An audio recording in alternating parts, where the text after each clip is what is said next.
Ça change les Le génériques. grand bleu. Tout de suite, Passion mère avec Charline Roux et Renan Cros.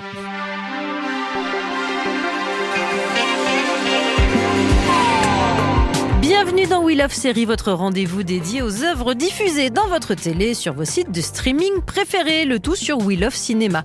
Et aujourd'hui, une édition spéciale avant l'été, voici de quoi vous sustenter pendant ces mois d'août et de juillet, et ce grâce aux conseils avisés de mes as de la série, mes queens et kings du game, Charlotte Bloom depuis Seattle. Bonjour Charlotte. Ouais, carrément. Ouais. Salut. Et Renan Cros, a.k.a. Sœur Molo Molito, en direct live tout de suite à côté de moi. Nous sommes côte à côte, Charline, et il y a une charge érotique. Mais ne nous touchons pas. C'est vrai, parce et il y a qu'on respecte on les est vraiment gestes sur un barrières. désir refoulé qui est très très beau entre Et nous. je vais arrêter ce moment gênant tout de suite, car vos recommandations étant très très nombreuses, je propose qu'on y aille de ce pas. Et débutons avec une recommandation commune, Search Party, saison 3 de Sarah Violet Bliss, Charles Rogers et Michael Showalter. Alors je rappelle le pitch de départ de la saison 1. La pitchoune. Alors je vais sûrement me vautrer sur la prononciation, car c'est ainsi que je suis. Alias Showcat, on dit comme ça ? Exactement. Et Dory, jeune femme timide et frustrée, qui apprend la disparition de Chantal, une ancienne camarade de classe. Look at us. We made it! Okay, so who told? Out with it. What do you mean? Obviously, one of us told the authorities. It wasn't me. It wasn't me. What about Chantal? What? I think it was April. It wasn't April. Great, then it was Elliot. How could it be me? I brought it up. Dory, see? Where? Your lawyers. I'm gonna close my eyes for a minute. Dory, look at you in that cute prison jumpsuit. You're famous. Why? Your arrest was the most fabulous public arrest ever. Could these hipsters be cold-blooded murderers? This is just a huge misunderstanding. How does it feel to be a viral sensation? A case that's amassed international attention. Come on, Dory, one for your fans. Voici pour ce teaser de la saison 3, et comme Patrick Bruel le dit souvent dans ses chansons et dans ses concerts, à vous! Non, je ne veux pas déjà rebondir à ça, et j'entends Rebondir Charlotte sur ça, parce que rebondir à ça, je ça n'a dis pas ce que de- je veux, c'est l'été, c'est l'été post-confinement.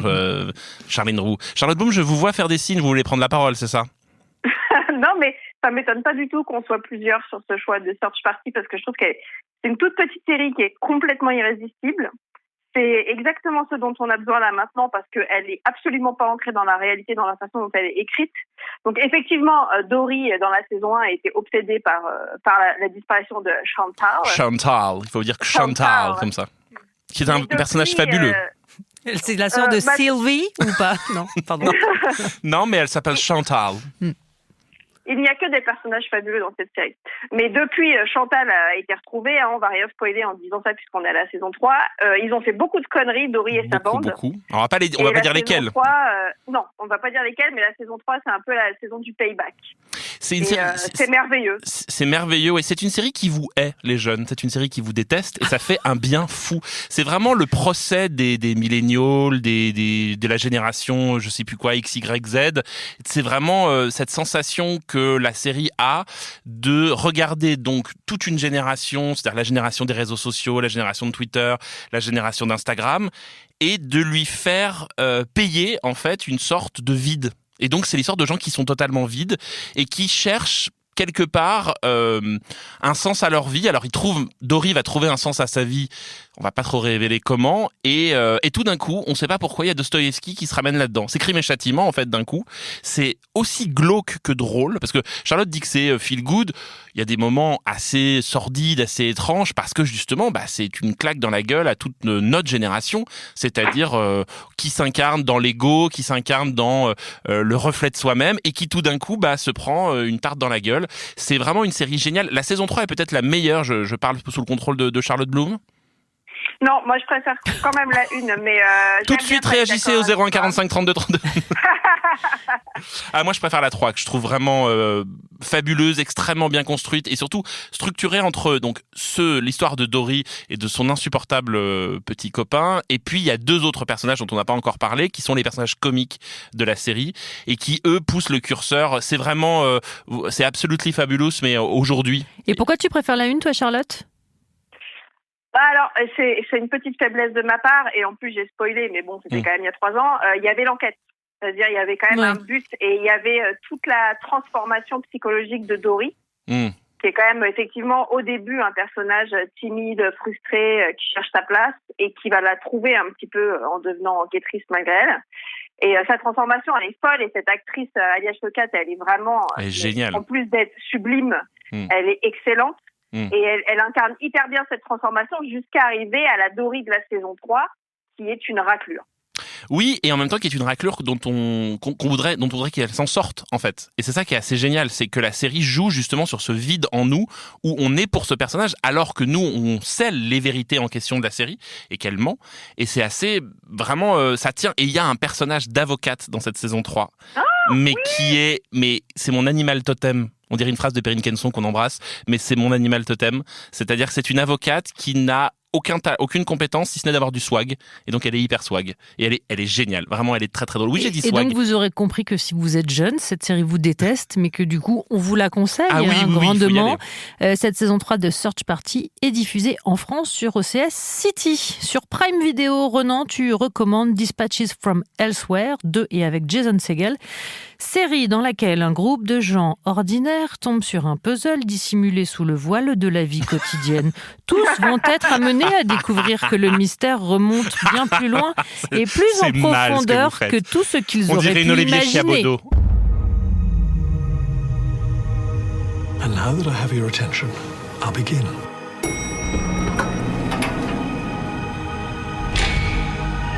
Welcome to the Jejune Institute. We are purveyors of nonchalance and a myriad of innovative products designed to fill the void. It is a very unique person who finds themselves in the chair in which you sit. You've all been selected as agents of nonchalance.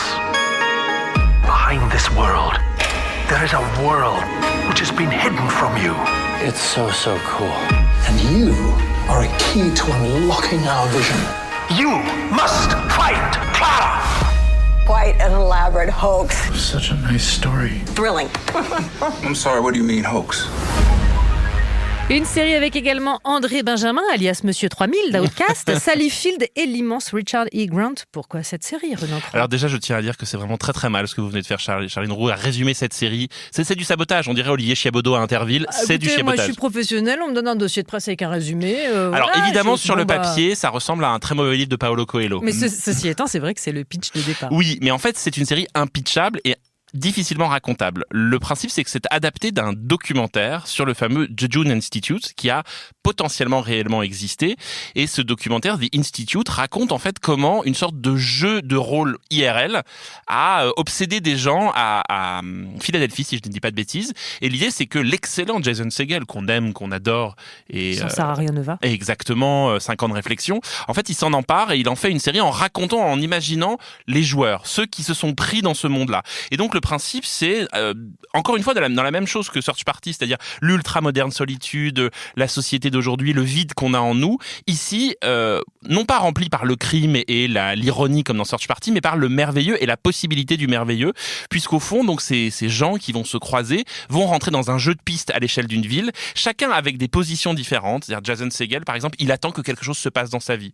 Il y a un fabuleux personnage de femme trans qui est vraiment un rôle magnifique, où elle, justement, elle veut s'accomplir et elle pense que tout est un jeu et elle veut jouer avec le monde.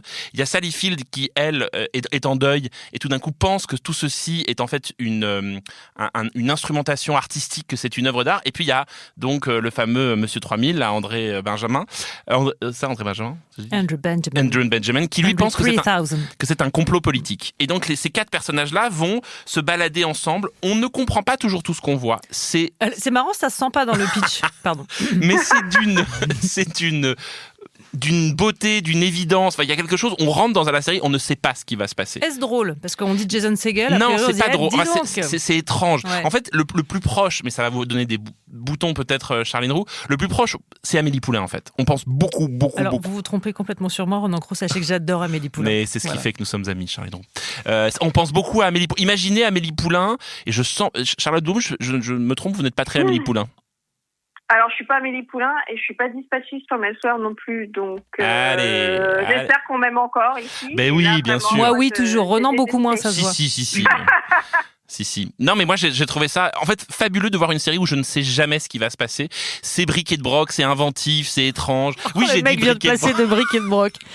Mais tu as eu 60 ans ce matin. C'est ça, happy birthday to moi, vivement la retraite et mes points retraite. On aura compris que Renan Cros est quand même particulièrement misanthrope à l'endroit de la jeunesse, puisqu'il vous conseille quand même des séries qui détestent la jeunesse, qui en donnent une image dégueulasse, et il dit bric et broc. Déduisant ce que vous voulez. Con de jeunes, voilà. Je vous embrasse, les jeunes. C'est con de mime. Con de mime, c'est vrai. Mais non, mais excusez-moi, moi, je suis encore un jeune. Vous êtes déjà passé de l'autre côté.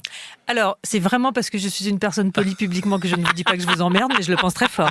Et terminons avec votre dernier choix, Renan Cros. On fait tout moi d'un coup. Non, mais après, ce sera Charlotte. D'accord. Le meilleur pour la fin, tu l'auras bien mérité. Et enfin, vous conseillez Babylone Berlin de Tom Tykwer, saison 3 sur Canal+. Je n'ai pas mis de bande-annonce, mais was ist das, Herr Cros? Es ist eine... Non, je ne sais pas le faire. Alors, on avait une série donc, qui détestait les jeunes, on a une série qui déteste les gens, et là, on a une série qui déteste l'humanité.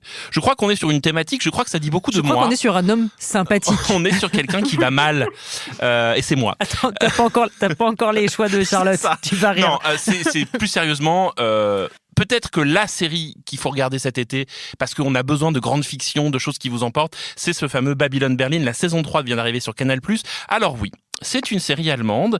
Et évidemment, quand on pense série allemande, l'ombre de Derrick plane, du renard, de Rex, de Tatort, évidemment. Alors là, bon, évidemment, non. C'est la série la plus chère de l'histoire. J'ai cru que t'allais dire c'est la série la plus chiante de l'histoire. Non, c'est la série la plus chère de l'histoire de la production télévisuelle allemande et ça se voit à l'écran. Et pour vous donner une bonne raison, c'est produit et notamment en partie réalisé par quelqu'un qui s'appelle Tom Tykwer, qui a travaillé notamment sur Sense8. Cour Lolacour, metteur en scène hyper formaliste. Et ça nous plonge en fait dans le Berlin post-Première Guerre mondiale, juste avant la montée en puissance des nazis, évidemment. Alors, c'est une série un peu déceptive pour ça. On se dit Babylone Berlin, l'entre-deux-guerres, la fête aux nazis. Eh ben non, les nazis, ils arrivent pas tout de suite. Et c'est ça qui est génial, c'est que ça nous montre comment la société allemande fait monter petit à petit la question du nazisme. Mais pour ça, en fait, on rentre donc dans les pas d'un inspecteur qui s'appelle Gereon Rath, qui est un personnage génial, qui va rencontrer une jeune fille qui va vouloir l'aider, et c'est ce duo-là qui est fabuleux, et ils vont plonger au cœur de Berlin, et de Berlin comme Babylone. Il y a, au 2e épisode, une scène de boîte de nuit. De cette saison-là ou de la première, de la toute première. En fait, c'est vraiment la 1 et 2 fonctionnent comme une seule saison. Comme ça a été diffusé sur une année entière en Allemagne, si je me trompe pas, et Canal+ l'a divisé en 2 parties. Et il y a donc dans le 2e épisode de la saison 1 une scène de boîte de nuit complètement folle où on a une sorte de chanteuse, on sait pas très bien, qui ressemble un peu à David Bowie. C'est assez fabuleux. Et c'est vraiment ça, cette série, c'est-à-dire la société. Vraiment, c'est une sorte de mélange entre le meilleur des polars d'aujourd'hui avec une sorte de feuilletonesque à la Balzac où il y a toutes les couches de la société, tous les personnages, on rentre dedans, il y a plein de personnages, plein d'actions, il y a des scènes vraiment folles. Moi j'ai regardé les 2 premières saisons pendant le confinement. Vous vous souvenez de cette période, le confinement? Tout le monde a oublié. Et j'ai trouvé ça extraordinaire, et vraiment la saison 3 qui vient de commencer sur Canal, qui s'intéresse plutôt là à la question du milieu du cinéma et notamment la fameuse UFA, les décombres de la société de production allemande et l'arrivée des films nazis. C'est passionnant, c'est vénéneux, c'est formidable. Babylone Berlin. Sur Canal+. Alors pour toi, Charlotte, on va commencer avec Dirty John d'Alexandra Cunningham. C'est une série anthologique qui retrace de vrais faits divers qui ont défrayé la chronique. Et dans la saison 2, intitulée Betty, Amanda Pitt et Betty, mariée à Dan Broderick, Christian Slater, rencontrés au lycée, ils s'aiment et puis un jour ils divorcent. Quelques années plus tard, alors qu'il est remarié, Dan et sa nouvelle femme vont être assassinés par Betty. Tout simplement. C'est une série anthologique un peu à l'américaine. Attends. On va envoyer la. Charlotte, on va envoyer la bande-annonce. I wanted a husband and a family. Dan needed a wife that could wait on him. I would have been treated better if I'd been a dog and served my master. I'm amazed it only took 1 bullet to kill Dan Broderick. I was married for 16 years. Then he turns 40 and he's walking out with a 19-year-old and a sports car. I've been robbed of my children. Court order. How am I supposed to see my kids? Dan had me committed to a psych ward. I'm not the crazy one, he is. Dites-moi, Charlotte, on serait pas face à une série sur la félicité maritale? Oui, et sur la beauté masculine aussi. Non, mais en fait, moi, ce que j'adore dans Dirty John, la saison 1, c'était également un fait divers. Ouais. Et là, mais bon, qui finissait pas dans le meurtre, enfin double meurtre pour le coup. Mais moi, ce que j'aime dans cette série Dirty John, c'est que c'est toujours raconté du point de vue de la femme et que ça fait quand même 2 fois qu'on nous explique et qu'on prévient les femmes de comment on peut être détruite par un homme et détruite par amour. Sans évidemment aller jusqu'à l'extrême où va Betty. Je trouve que la série raconte hyper bien, puis en plus, elle raconte bien des époques aussi, parce qu'il se marie dans les années 60. Et Betty pète un énorme câble quand son ex-mari se remarie avec une petite jeune, parce que évidemment c'est sa secrétaire. On spoilera en racontant ça parce que c'est pas du tout ça en fait le fond de la série, c'est de voir comment Betty évolue. Et on va jusqu'aux années 80, donc on voit les évolutions de la société, on voit toutes les conversations de Betty avec ses copines dans un milieu bourgeois où le seul problème qu'on a, c'est combien d'argent on a sur son compte et est-ce qu'on fait partie de la bonne société et est-ce qu'on est invité aux bonnes fêtes, etc. C'est un milieu, en fait, peut-être mis à part Succession dernièrement, qu'on voit de moins en moins, tant mieux, j'ai envie de dire, cette bourgeoisie-là. Mais là, elle est montrée de façon à rappeler que, en fait, l'argent ne fait pas le bonheur. C'est complètement banal. Mais en fait, cette femme-là, quand elle perd son mari, elle ne perd pas que son mari. Déjà, c'est un mari à qui elle a permis d'avoir la carrière qu'il a, parce que toutes les femmes de cette époque, elles restent à la maison avec les mômes, pendant que Peter, il va se faire une carrière. Et là, en l'occurrence, le mari, c'est une double carrière, c'est un petit génie. Et on montre beaucoup ce que perd une femme, et ce que perdait une femme à l'époque, quand elle est déclassée. Son statut social, elle n'existe plus. Et Amanda Peet, pour jouer cette femme qui se perd elle-même, qui ne sait même plus qui elle est sensationnelle. J'espère vraiment qu'elle aura des nominations quelque part, parce que elle est magnifique. C'est un peu la version pour premier degré de, tu sais, cette série sur M6, Why Woman Kills. Je sais pas si ça vous parle. Oui, mais One Woman Kills, c'est très très très acidulé. Oui, voilà, c'est ça. Et là, on est sur la version plus violente, plus crue, plus journalistique presque que Why Women Kill, c'est un peu un petit bonbon, voilà. Mais c'est vraiment dans cette idée-là aussi, il y a un courant, et ce que dit Charlotte très justement, de relecture et on sort le fait divers et on s'intéresse plus à simplement le fait divers, mais à ses pendants intimes, sociologiques, ce que ça raconte aussi des rapports hommes-femmes. Enfin, c'est pas très rigolo quand même, Charlotte. On est sur un truc un peu... Non, c'est pas. Mais moi, je suis pas. Oui, t'es pas une rigolote, voilà. La galéjade, c'est fini. Elle dit, alors, elle dit drill. Elle dit joyeuse drill. Toi, tu dis rien. Alors moi, je dis voilà. Ouais, mais c'est Charlotte, elle a le droit. Ouais, c'est vrai. On est en train de parler de Dirty John, c'est normal, tu n'auras pas le dernier mot, Renan Cros.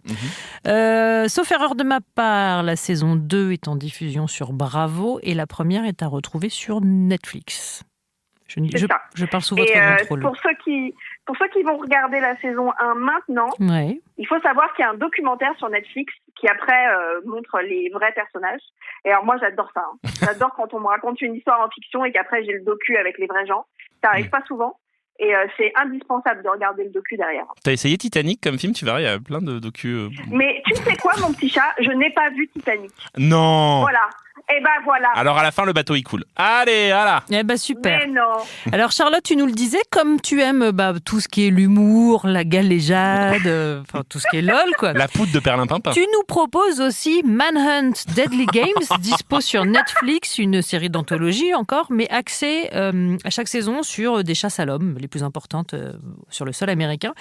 Et cette deuxième saison s'attache au cas Richard Jewell. Cameron Britton, qui jouait déjà Ed Kemper dans Mindhunter, joue le dit Jewell. Pourquoi cette série? Alors, pour 2 raisons. La première, c'est que j'ai pensé aux gens qui, comme nous, sont retournés au cinéma dès que ça a rouvert et qui ont vu le film de Clint Eastwood, le cas Richard Jewell, et qui ont envie de voir cette histoire en longueur. Parce que le film, qui est très bien, par ailleurs, résume de manière drastique. Il s'est passé des milliards de choses. Et il y a notamment l'engagement d'une journaliste qui est survolé dans le film et qui est passionnant dans la série sur la façon dont les médias ont récupéré cette histoire. Aussi, dans la série, la mère de cet homme, Richard Jewell, qui en fait a déjoué les attentats d'Atlanta pendant les Jeux Olympiques et qui ensuite a été accusé d'avoir lui-même posé la bombe qu'il avait retrouvée. Sa mère est jouée par Judith Light, qui est moi maintenant une des actrices que j'aime le plus voir. est retrouvée. Madame qui est également dans la saison 2 de The Politician. Madame est servie, oui. On est d'accord. Et oui, madame. Et puis qui est en transparente également. Ouais. Et cet acteur incroyable qui joue très peu dans Mindhunter saison 1, parce qu'effectivement, il joue Kemper et puis qui est difficile à oublier, hein. Mais moi, c'est mon moment préféré de tout Mindhunter, c'est ce mec-là. Et depuis, à chaque fois qu'il est dans un truc, je le cherche et je regarde. Et là, j'ai pas été Stockeuse, on est sur une stockeuse. Prochaine saison sur Charlotte Bloom. Hein. Ouais, je sais pas encore qui je vais tuer, je suis en train de chercher, si ça t'intéresse. Non, mais et aussi, ce qui est très intéressant, c'est que finalement, c'est toujours des histoires qu'on connaît ou dont on a entendu parler, qui sont dans un coin de notre tête et qu'on nous explique enfin. Et de la même façon que Dirty John va nous raconter la société américaine, cette fois-ci, Deadly Games va nous raconter comment travaillent les médias. C'est très intéressant que la journaliste qui ait dénoncé cette histoire et qui ait enfoncé Richard Jewell soit une femme, parce qu'on te montre aussi que quand tu es une femme dans un milieu où c'est difficile d'accéder au poste supérieur, bah t'en fais trop, tu fais des erreurs, tu donnes tout, tu sacrifies ta vie, t'es prêt à mentir, t'es prêt à faire des choses improbables juste pour être respecté et être écouté. C'est pour ça aussi que j'aime beaucoup la version série, c'est que ce rôle d'avocate est merveilleux en fait. Et puis aussi il y a sans spoiler, l'histoire de Richard Jewell, c'est pas que l'histoire de Richard Jewell, c'est-à-dire qu'il y a quelqu'un qui a posé cette bombe. Et dans la série, on le comprend ce qui se passe, ce qui s'est passé. Alors, Manhunt Deadly Games, c'est disponible sur Netflix. Et enfin, Charlotte, tu nous conseilles une série documentaire, Atlanta's Missing and Murdered, The Lost Children sur OCS, en complément de la saison 2 de Mindhunters, années 70, Atlanta. Donc, des enfants afro-américains commencent à disparaître, la population s'inquiète, la ville est en passe de traverser une crise sans précédent. Bande-annonce. The surveillance on the bridge was covert. I remember sitting in a car, the radio squelch broke, and I heard something about a splash. It was 3 a.m. They looked up on the bridge and they can see headlights. They had pulled someone over. I said, "Do you know why we pulled you over?" And he goes, "Yeah, it's got something to do with those missing kids." July 29th, 1979, police find the badly decomposed bodies of 2 teenagers. Next thing you know, another body. It didn't become the story it should have been until there were 9 young people who were dead. Black children were missing. Been missing since. Missing. Okay, now this is going to get bad. Alors, c'est effectivement la grosse partie qui est extrêmement frustrante dans la saison 2 de Mindhunter, puisqu'il se retrouve à enquêter sur cette affaire dont on ne sait rien dans la série. Est-ce que la série documentaire nous en apprend plus, Charlotte ? Oui, puis on perd aussi. Après, moi, j'ai un problème avec Mindhunter, c'est que je déteste le héros, donc c'est un vrai problème. Donc, on se débarrasse de ce personnage. Alors, je suis en train de me faire une petite parenthèse personnelle et me rends compte que vous avez raison, c'est la grosse joie des fois, quand même. Je me dis que si les gens enchaînent tes 3 conseils, Charlotte, je pense qu'on est sur une fin de vie. On est sur une envie. On est sur de la grosse stuff. Alors, ce que racontait bien la série, mais que là, on va voir beaucoup mieux, c'est que ces meurtres d'enfants, donc quasiment une 30aine de meurtres d'enfants en 2 ans, la police en avait un peu rien à foutre parce que on est fin des années 70, c'est des enfants noirs à Atlanta et que la police, ça ne les intéresse pas, et que c'est la communauté et que ce sont les maires qui vont tout faire pour que cette enquête existe vraiment. Donc on voit un soulèvement de la population, ça a été loin, hein. Il y a eu des manifestations, il y a eu de la violence, ces femmes, elles ont monté leurs propres enquêtes parallèles. Enfin, c'est merveilleux de voir la force des mères, la force des femmes, la solidarité, etc. Donc ça nous montre encore une fois, mais décidément, moi je suis obsédée par la société américaine, c'est formidable. Donc je suis dépressive et américaine en devenir. Ça nous montre comment l'Amérique traite sa population, mais Renan, les inégalités raciales, les inégalités de justice. T'as dit une saloperie. Oui, j'allais dire, mais ne t'inquiète pas, Renan est misanthrope et il a 90 ans, donc c'est pas, tu vois, tout va bien. Et We Love Série, premier sur les jeunes, et la bonne humeur. Tout de suite, Patrick Sébastien, le petit bonhomme en mousse. Les jeunes, mais non, ça va pas ou quoi, ça ne marche pas. Si, ça marche bien sur les jeunes, je crois, sur ça et 3 cafés gourmands. Les grands-mères. Pourquoi ? C'est quoi le tube de l'été ? Ça suffit, on perd le fil. Charlotte, c'est sur OCS, cette série, on est d'accord ? C'est ça. Voilà. Et alors pour Ça, terminer, puis, ça fait du bien, un petit docu. Hein. Ouais. Ah bah surtout celui-là. Oui, c'est ça.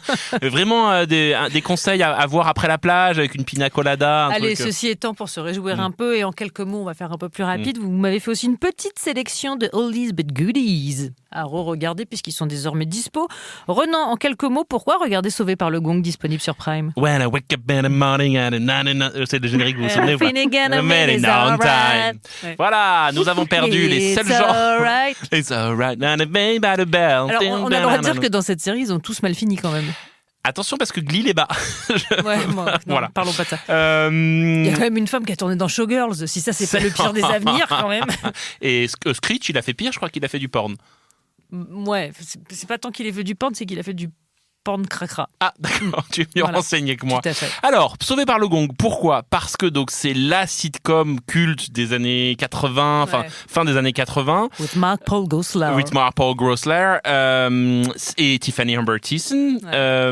En fait, à revoir, c'est je pense que ça nous fait AC Slater, ça vient de me revenir. Et Monsieur Belding. Je pense que ça nous fait le même effet que nous quand on revoit Hélène et les garçons, c'est-à-dire une sorte d'objet. C'est la transposition. Exactement. Parfaite, c'est une sorte d'objet complètement kitsch, complètement camp, qui se regarde aujourd'hui au 4e degré et qui en même temps a son petit charme rétro. Ça raconte donc toujours les aventures de lycéens qui ont 50 ans, qui ont des coupes qui vont à la cafette, qui ont toujours des coupes de cheveux parfaites. Et c'est Zach Morris qui est en fait Ferris Bueller. Hein. On a compris qu'en fait c'est le décalque des grands films de John Hughes des années 80 en série. Alors mais en moins bien. En moins bien évidemment, mais il y a un petit plaisir, il y a un petit truc un peu rétro. Les saisons arrivent sur Amazon Prime Video et comble du kitsch sur Amazon Prime Video, elles sont en VF. Donc on est vraiment sur un plaisir coupable. Lisa Tortue. Voilà. Et surtout, je pense que c'est le lookbook parfait pour l'été. Jessie Spano. Je me rappelle de tous les l'intello. C'est vraiment le lookbook parfait pour l'été. Showgirl, la dame qui fait des cochonneries dans une piscine en faisant pousser des cris improbables. Showgirl. Mais bref, c'est vraiment le lookbook parfait pour l'été, c'est-à-dire que ces gens sont tellement habillés années 80 qui sont à la mode. Voilà, c'est un petit plaisir à revoir. Je pense qu'il y a un camion Waikiki qui a dû se déverser juste à l'entrée de la série. Ils sont tous tombés dessous. C'est ça. Et tous les hipsters sont en friperie dessus. Ok. Tu conseilles également H. Oui. Est-ce qu'il y a besoin de développer? Non, il n'y a pas besoin. Alors après, vraie question, c'est-à-dire H a vieilli.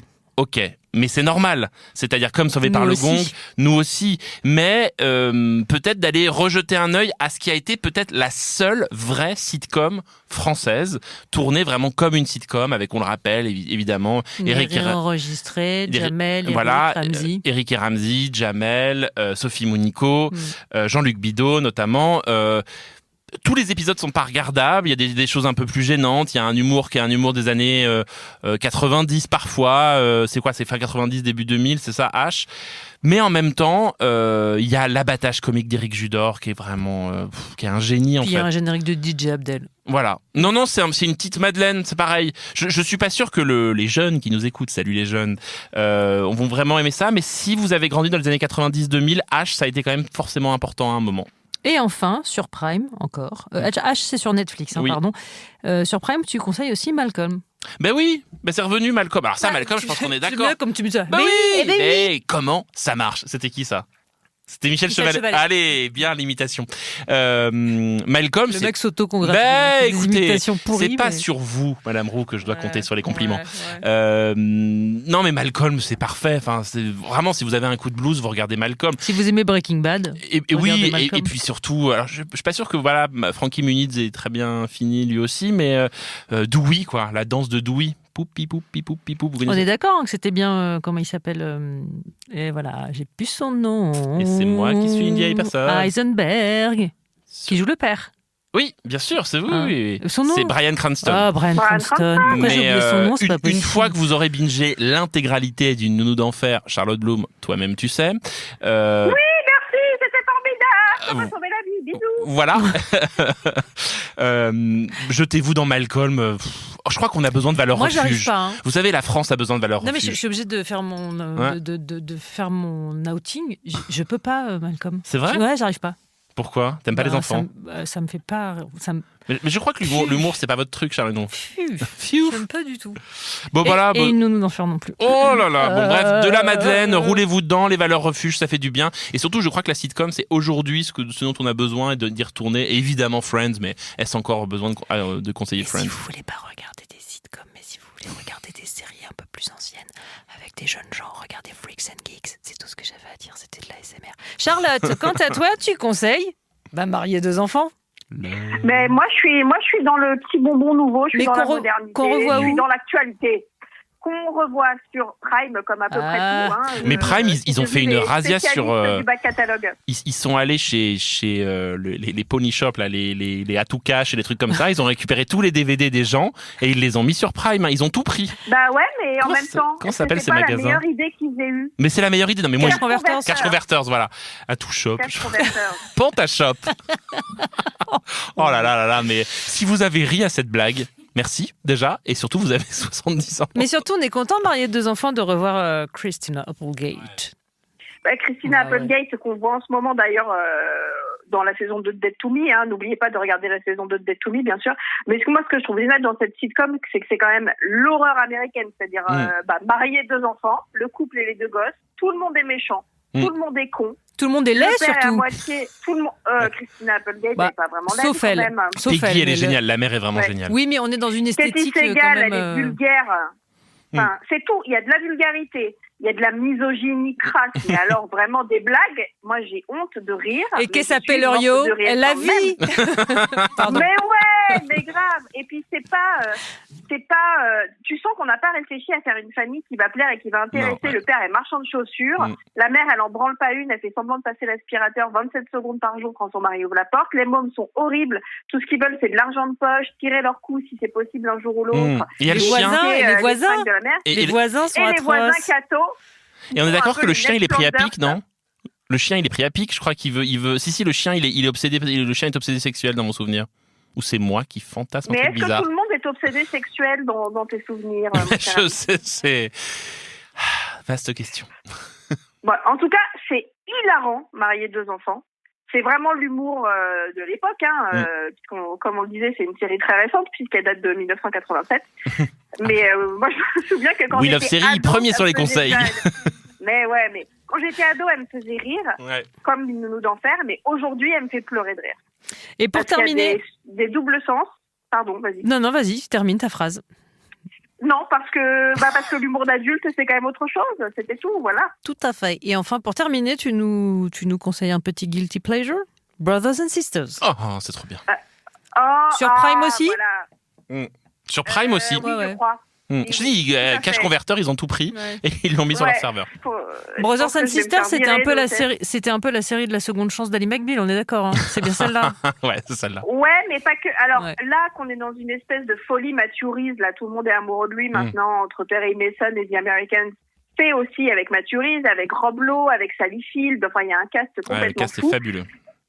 Et c'est vraiment la saga familiale en 5 saisons, avec que des soucis, qui commence à la mort du père, qui cache plein de secrets, la famille qui a une entreprise familiale à sauver. Enfin, le point de départ est complètement cliché, mais vraiment, aujourd'hui, voir une saga familiale avec les histoires d'amour, les histoires de jalousie, la mère qui pète un câble, qui fait sa crise de la cinquantaine, tous les enfants s'en foutent.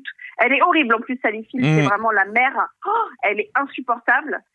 Rob Lowe qui est beau à mourir comme d'habitude. Et il y a, sans trop en révéler, il y a un personnage caché qui apparaît. Absolument. Et voilà, ça c'est vraiment fabuleux. C'est une série qui fait beaucoup pleurer. C'est un fantôme ? Ah, on dit pas.